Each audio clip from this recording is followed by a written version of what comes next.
Hello दोस्तों, स्वागत है आपका आपके अपने यूट्यूब चैनल जीके विद गुरुजी में। और हम इस प्लेटफॉर्म के माध्यम से पढ़ रहे हैं आरपीएससी मूल पाठ्य पुस्तकों की श्रृंखला। और आज की इस कड़ी में हम कक्षा 10 राजस्थान का इतिहास एवं संस्कृति इस एक महत्वपूर्ण पाठ्य पुस्तक को पढ़ रहे हैं, जो कि राजस्थान जीके के लिए बहुत ही ज़्यादा उपयोगी पाठ्य पुस्तकों में से एक मानी जाती है।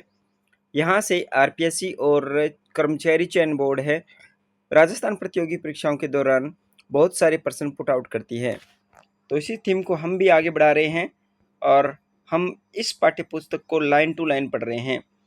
तो अब अगर आप भी इस तरह की मुहिम के साथ जुड़ना चाहते हैं तो चैनल को ज़रूर सब्सक्राइब करके रखिएगा और अपने दोस्तों के साथ में इसे शेयर भी कीजिएगा।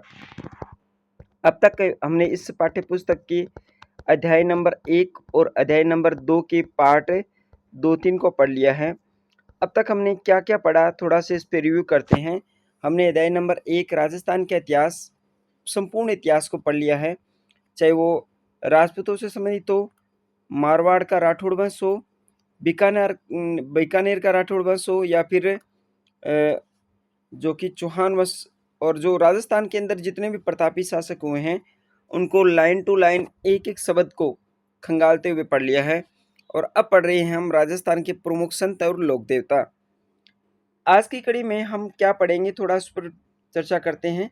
अब तक हमने इस पाठ्य पुस्तक के अध्याय नंबर 2 के संत पढ़ लिए हैं। आज देखिए, लोक देवता पढ़ लिए हैं, आज पढ़ेंगे संत। अब तक हमने गोगा जी के बारे में पढ़ा, तेजा जी के बारे में, पाबू जी के बारे में, देवनारायण जी के बारे में, मल्लेनाथ जी, रामदेव जी और मेहाजी मांगलिया के बारे में।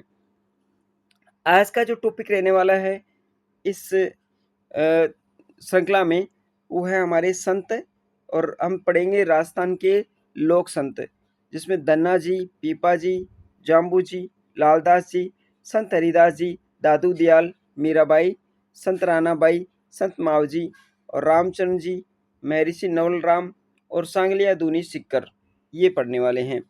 बहुत ही ज़्यादा महत्वपूर्ण कंटेंट रहने वाला है, तो जुड़िए हमारे साथ। और विजिट कर रहे हैं पहली बार चैनल को तो चैनल को ज़रूर सब्सक्राइब करके रखिएगा। हम आपको इस प्रकार की अन्य बहुत सारी वीडियो उपलब्ध कराने वाले हैं, जिसके माध्यम से आप राजस्थान का संपूर्ण जो कला संस्कृति है, इतिहास है, वो आप लाइन टू लाइन पढ़ने वाले हैं इस प्लेटफॉर्म पर। तो चैनल को ज़रूर सब्सक्राइब करके रखिएगा। चलिए शुरुआत करते हैं आज के कंटेंट की। आज का कंटेंट है राजस्थान के प्रमुख संत। तो सबसे पहले हम पढ़ते हैं संत जो धन्ना जी हैं उसके बारे में। धन्ना जी राजस्थान में धार्मिक आंदोलन का सिरगणेश करने का श्रेय किसको जाता है? प्रश्न बहुत बार एग्जाम में पूछा गया है कि राजस्थान में जो धार्मिक आंदोलन का सिरगणेश करने वाले संत कौन थे? तो वो धन्ना जी थे। धन्ना जी के बारे में पढ़ रहे हैं। राजस्थान में धार्मिक आंदोलन का श्रीगणेश करने वाले कौन थे? धन्ना जी। धन्ना जी का जन्म टोंक जिले के धुवन गांव में 1415 ईस्वी में जाट परिवार में हुआ था। प्रश्न किसी तरह से पूछा जा सकता है। इन दो लाइनों में प्रश्न कितने बनेंगे? पहला प्रश्न बनेगा कि राजस्थान में धार्मिक आंदोलन की शुरुआत किसने की? धन्ना जी ने। दूसरा प्रश्न बन सकता है कि धन्ना जी का जन्म, धन्ना जी का संबंध किस जिले से है? टोंक जिले से।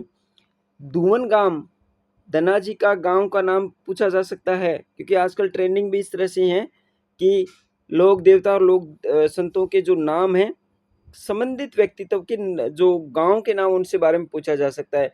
और सबसे महत्वपूर्ण जो नया ट्रेंड आया है, नया पैटर्न बदला है, वो है कालक्रम में व्यवस्थित करना। तो यहाँ से कालक्रम में व्यवस्थित करना भी प्रश्न पूछा जा सकता है। तो 1415 याद रखना, धन्ना जी का जन्म कब हुआ था? 1415 ईस्वी में। और पूछा जा सकता है कि धन्ना जी का जो संबंध है किस जाति से? तो जाट परिवार से था।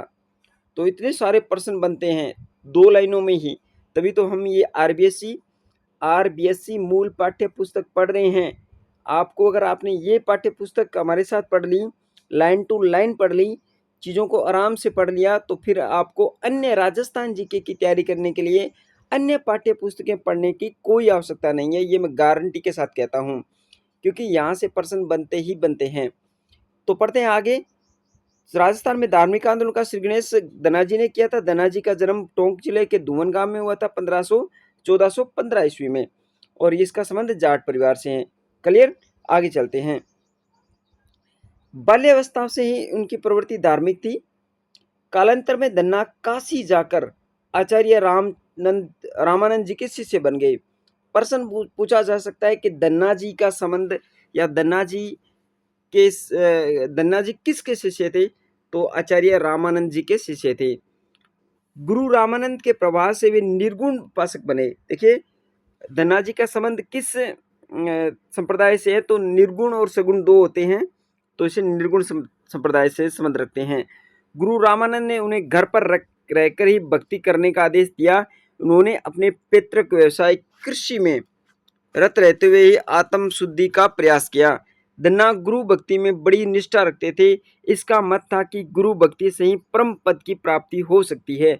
उन्होंने नाम स्मरण को ही ईश्वर प्राप्ति का प्रमुख साधन माना।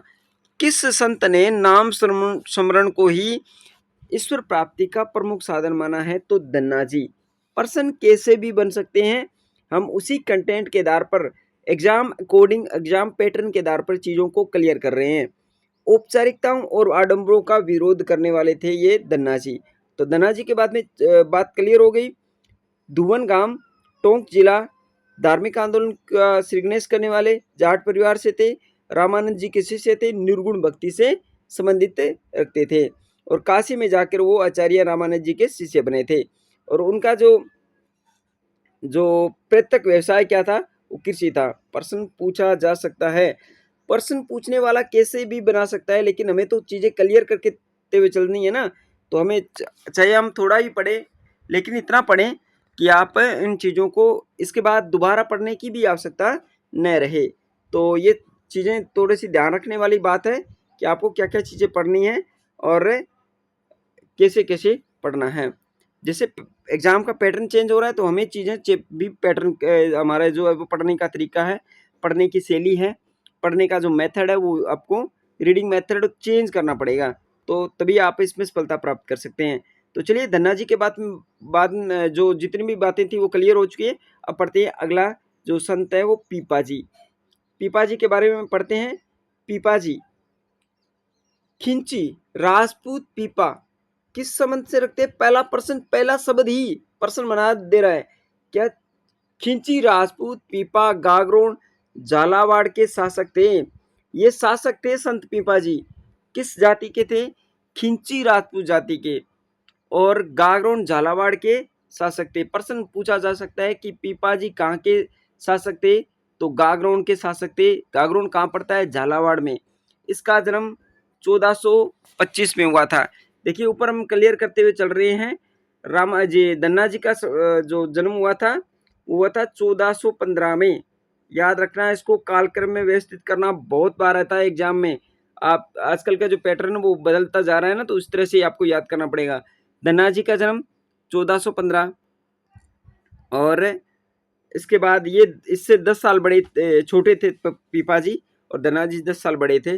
उनका 1415 में हुआ था, ठीक है, और इनका हुआ 1425 में। तो हो गए ना 10 साल छोटे। पीपा जी धन्ना जी से 10 साल छोटे थे, और धन्ना जी पीपा जी से 10 साल बड़े थे। याद रखते हुए चलते हैं। तो आगे बढ़ते हैं। झालावाड़ के शासक थे। जन्म 1425 ईस्वी में हुआ था। कालोपरांत पीपा काशी जाकर रामानंद जी के शिष्य बन गए। ये भी क्या बन गए? एक ही गुरु के शिष्य थे। रामानंद जी के काशी जाकर ये भी शिष्य बन गए, तो इनका भी संबंध निर्गुण भक्ति से ही होगा। धन्ना के समान ही उन्हें भी गृहस्थ जीवन में रहते हुए भक्ति का आदेश प्राप्त हुआ। पीपा के निवेदन पर आचार्य रामानंद अपने शिष्यों सहित द्वारिका यात्रा पर जाते हुए गागरोन पधारे थे। ठीक है, रामानंद जी किसके कहने पर गागरोन पधारे थे? पीपा जी के आग्रह पर। जब पीपा जी राज्य त्याग कर छोटी रानी सीता सहित उसके संग हो लिए। अब क्या है, पीपा जी ने रामानंद जी जब द्वारिका की यात्रा कर रहे थे तो उनके साथ ही हो लिए। किसको साथ में लेके? छोटी रानी सीता को लेकर। इसके पश्चात घूमते हुए टोडा टोंक आए और वहां के शासक सूरसेन को अपनी दौलत संतों में बांट देने पर अपना शिष्य बनाया। क्या? इसके पश्चात घूमते हुए टोडा, टोडा कहाँ है? टोंक में आए और वहां के शासक सूरसेन को अपनी दौलत संतों में बांट देने पर अपना शिष्य बनाया। अनेक स्थानों की यात्रा करते हुए वे पुनः गागरोन लौट आए और आहू और काली सिंध के पवित्र संगम पर एक गुफा में रहने लगे। इनका मंदिर, निवास स्थान और गुफा प्रसिद्ध है। इनका मंदिर, वही उनका निवास स्थान और वही गुफा बहुत प्रसिद्ध है। बाड़मेर जिले के समदड़ी गांव की पीपा जी का भव्य मंदिर है। प्रश्न बन सकता है कि पीपा जी का प्रसिद्ध मंदिर कहाँ है? बाड़मेर के समदड़ी में पीपा जी का, समदड़ी गांव में पीपा जी का प्रसिद्ध मंदिर है। हो सकता है हम धीरे धीरे चल रहे हों, लेकिन चीज़ें क्लियर करते हुए चल रहे हैं। आपको इस चीज़ से संतुष्टि मिलेगी। और अगर आपको सेशन अच्छा लग रहा है तो लाइक ज़रूर कीजिएगा और दोस्तों के साथ में शेयर भी कीजिएगा। विजिट कर रहे हैं पहली बार चैनल को तो चैनल को ज़रूर सब्सक्राइब करके रखिएगा, क्योंकि इस श्रृंखला के बाद में एक महत्वपूर्ण श्रृंखला जिस पर हम काम कर रहे हैं, हम जल्दबाजी नहीं कर रहे हैं, आगामी प्रतियोगी परीक्षाओं के लिए एक महत्वपूर्ण श्रृंखला लेके आ रहे हैं कक्षा 6 से लेके। अगर आपने पहली बार विजिट किया तो बताना चाहूँगा, अब तक हमने कक्षा 6, 7, 8 और 9, जैसे हम ये 10वीं क्लास की जो आरबीएससी की मूल पाठ्य पुस्तक पढ़ रहे हैं ना, उसी तरीके से हमने अब तक कक्षा 6 का अध्ययन कर लिया है, 7 का किया है, 8 का किया है और 9 का भी अध्ययन बेखूबी तरीके से कर लिया है। स्ट्रिक्ट विश्लेषण के साथ लाइन टू लाइन चीज़ें क्लियर करते हुए चल रहे हैं, ताकि आपका एक भी टॉपिक छूटे न। यहीं से प्रश्न बन रहा है आपका पाठ्यक्रम। अगर मिलान करोगे ना, आप राजस्थान प्रतियोगी परीक्षाओं की तैयारी कर रहे हैं, तो जहाँ से आप अपना ये मिलान करोगे, जो पाठ्यक्रम है सिलेबस मिलान करोगे, तो इन्हीं पाठ्य पुस्तकों में से वो उठा रहे हैं प्रश्न, उन्हीं पाठ्य पुस्तकों में से वो आपका सिलेबस बना के छोड़ा है उन्होंने। और यही तो चीज़ें हैं जो वहाँ से प्रश्न उठा रहे हैं। अगर आपने अन्य किताबें पढ़ी और इन किताबों को नहीं पढ़ा तो वहाँ फिर दिक्कतें बढ़ने के चांसेस ज़्यादा हैं। तो आपका राजस्थान जीके का वेटेज है वहाँ से क्लियर होने के कम चांस बन जाते हैं अगर आप अन्य किताबें पढ़ते हैं। और जुड़िए हमारे साथ में इस तरह से, क्योंकि हम प्लेटफॉर्म इस तरह का लेके आए हैं, बिना किसी ताम झाम के आराम से पढ़ रहे हैं। तो आगे बढ़ते हैं। पीपा के निवेदन पर ये आए थे। पीपा ने जो राज्य त्याग दिया और छोटी रानी सीता के साथ में वो उनके साथ हो लिए। इसके बाद कई स्थानों पर घूमे, पुनः गागरण लौट आए और आओ जो उनकी काली सिंध और आहू नदी के किनारे उन्होंने अपना जीवन स्थान बना लिया। और उनका जो प्रसिद्ध मंदिर है वो बाड़मेर की समदड़ी तहसील में समदड़ी गांव में है। इसके अनुसार इसके अनुयायी दर्जी समाज के, देखिए पीपा जी किस समाज से संबंध रखते हैं? इनके अनुयायी दर्जी समाज के प्रतिवर्ष चैत्र शुक्ल पूर्णिमा को विशाल समागम का आयोजन होता है। याद रख लेना, ये लाइन बहुत ज़्यादा महत्वपूर्ण है, स्टार लगाता हूँ इस पे मैं। कैसे कि पहला तो बाड़मेर के समदड़ी गांव में इनका भव्य मंदिर है। और पीपा जी के अनुयायी किस समुदाय के हैं? तो वो है दर्जी समुदाय के। दर्जी समुदाय का संबंध किस संत से है? तो वो है पीपा से। पीपा जी का संबंध किस समुदाय से? तो दर्जी समुदाय के लोग इनके अनुयायी होते हैं। और उनका प्रतिवर्ष चैत्र शुक्ल पूर्णिमा को विशाल समागम होता है, सत्संग होता है। पीपा से संबंधित विस्तृत साहित्य हस्तलिखित ग्रंथों में उपलब्ध है। इसमें पीपा की कथा, अब मैं ये लाइन टू लाइन क्यों पढ़ा रहा हूँ? क्योंकि वहाँ प्रश्न बनेगा ए या फिर आर। अगर ये भी दोनों नहीं मिलते हैं तो क्या बनेगा?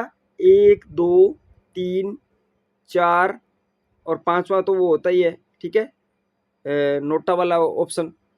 तो इसमें क्या है? पहला सही है, दूसरा सही है, तीसरा सही है, चौथा सही है। इसमें से कौन सा सही है, कौन सा गलत है, कौन सा सत्य है, कौन सा असत्य है? इस प्रकार के प्रश्न बन रहे हैं आजकल के जो पैटर्न के अनुसार पढ़ रहे हैं ना। तो चीज़ें जब हम लाइन टू लाइन चीज़ें पढ़ेंगे तो आपका प्रश्न एक भी गलत होने के चांसेस 0% हो जाते हैं, क्योंकि हमने चीज़ें क्लियर करते हुए चढ़ रहे हैं। तो इस तरह से पढ़ना भी बहुत ज़्यादा महत्वपूर्ण है। तो इसी थीम के साथ भी हम इस चीज़ को पढ़ रहे हैं।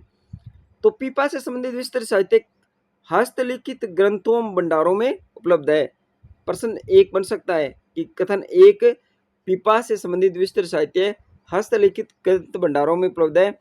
इसमें पीपा की कथा, पीपा पंच पर्ची, पीपा की वाणी, साखियां, पद आदि मुख्य हैं।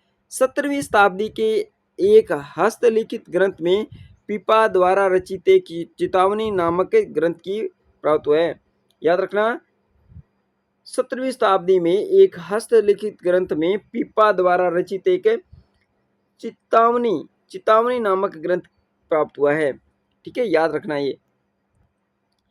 ईश्वर प्राप्ति में गुरु के निर्देशन को पीपा ने आवश्यक माना है। भक्ति, नाम स्मरण को ये मोक्ष प्राप्ति का प्रमुख साधन मानते हैं। पीपा मूर्ति पूजा के विरोध करते हुए ईश्वर उपासना करने पर जोर देते हैं। मूर्ति पूजा के विरोधी थे, निर्गुण भक्ति धारा से थे।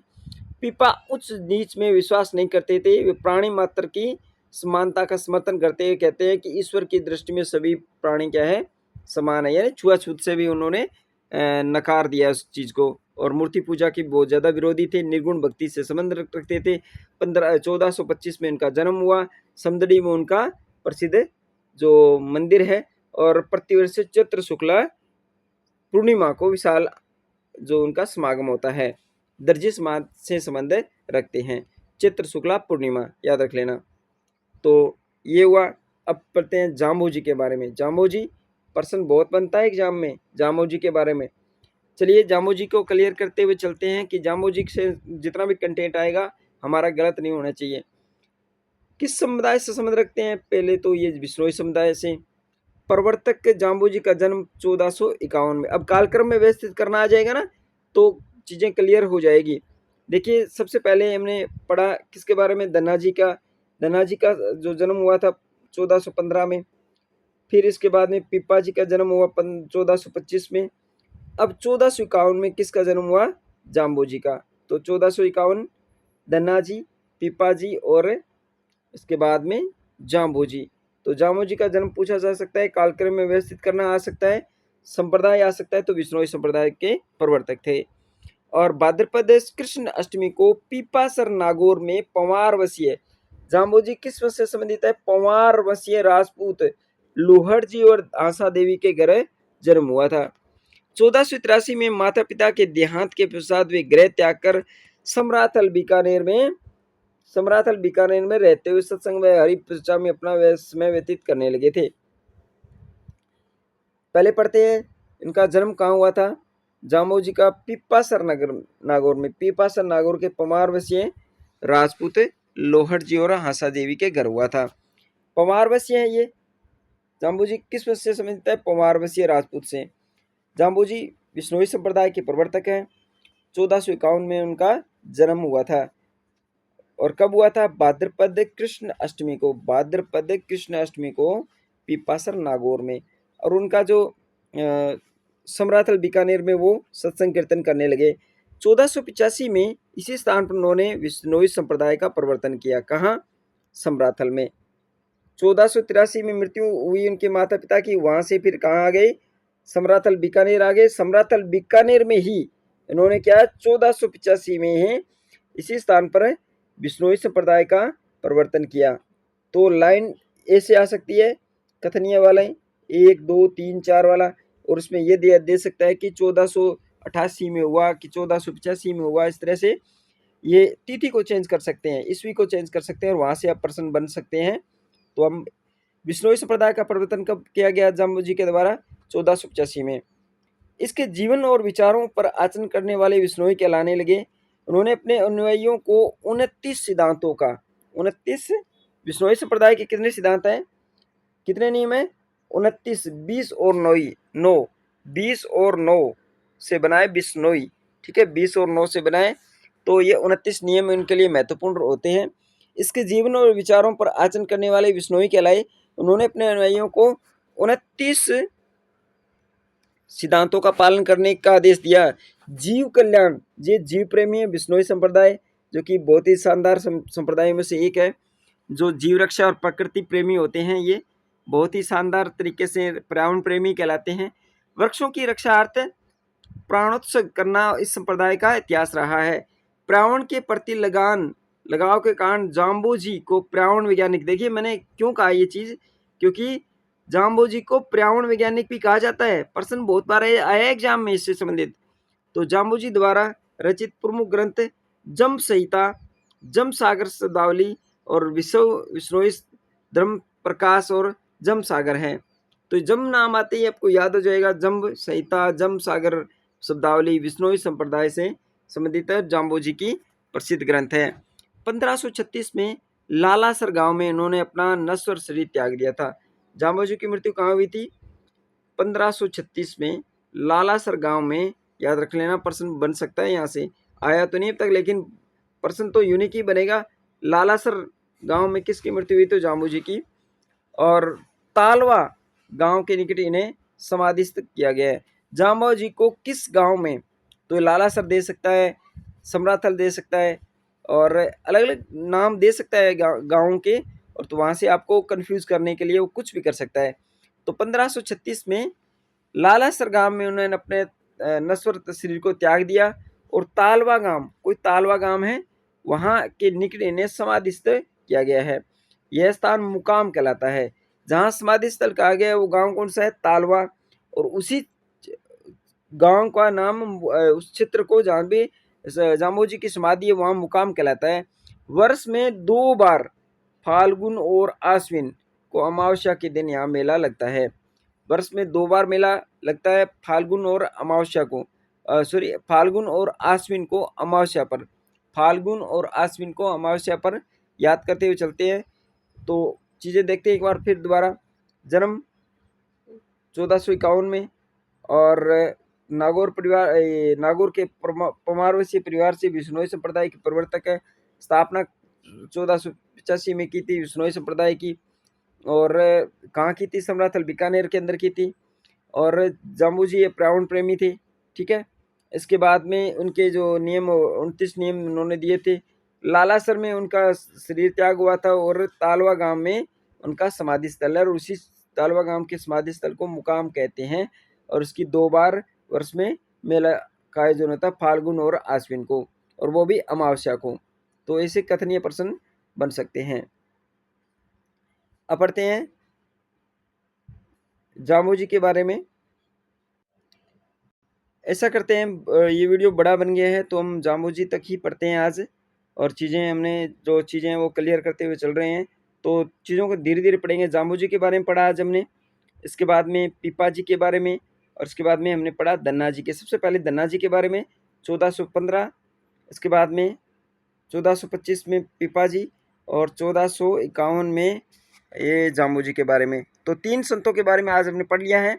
आज का सेशन अगर अच्छा लग रहा है तो लाइक कीजिएगा, और विजिट करें चैनल पर तो सब्सक्राइब कीजिएगा। आज की वीडियो में इतना ही, मिलते हैं कल नेक्स्ट वीडियो में लोक संतों को आगे पढ़ते हुए। तो आप सभी बने रहिएगा हमारे साथ में एक परिवार के सदस्य के रूप में। तो आज के लिए इतना ही, धन्यवाद।